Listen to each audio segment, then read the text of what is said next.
YouTube channel. आज म तपाईँहरूलाई चाहिँ मेरो युट्युब च्यानल मार्फत चाहिँ यदि एपिएस सिस्टम अन्तर्गत रहेर तपाईँले चाहिँ कोरियाको लागि जति पनि भर्नुभएको छ त्यसमा तपाईँको चाहिँ यदि पासपोर्ट चाहिँ बिर्सिनु भएको छ र पत्ता लगाउन सक्नुभएको छैन, म तपाईँलाई चाहिँ यसको माध्यमबाट चाहिँ बेदखल गरिरहेको छु। सबभन्दा तपाईँले चाहिँ इम्प्लोइमेन्ट पर्मिट सिस्टमको वेबसाइट खोल्नुहोस्, जसको यहाँ रहेको छ www.eps.go.kr गरेर क्लिक गर्नुहोस्। त्यस पछाडि तपाईँले यहाँ यसमा गएपछि तपाईँले फाइन्ड आइडी भन्नुमा क्लिक गर्नुहोस्। फाइन्ड आइडीमा क्लिक गरिसकेपछि तपाईँको आफ्नो यहाँ डिटेल्स लगइन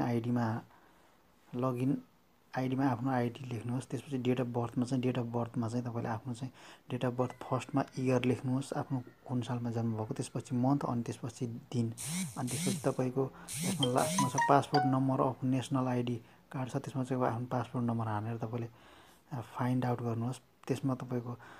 त्यसपछि तपाईँको इमेलमा यसरी यसले एउटा चाहिँ पठाउँछ।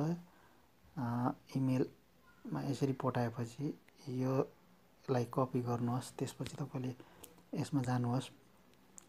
यसमा गइसकेपछि तपाईँले फेरि इम्प्लोइमेन्ट सिस्टमको उसमा क्लिक गरेर होम पेजमा जानुहोस्। त्यसपछि तपाईँले आफ्नो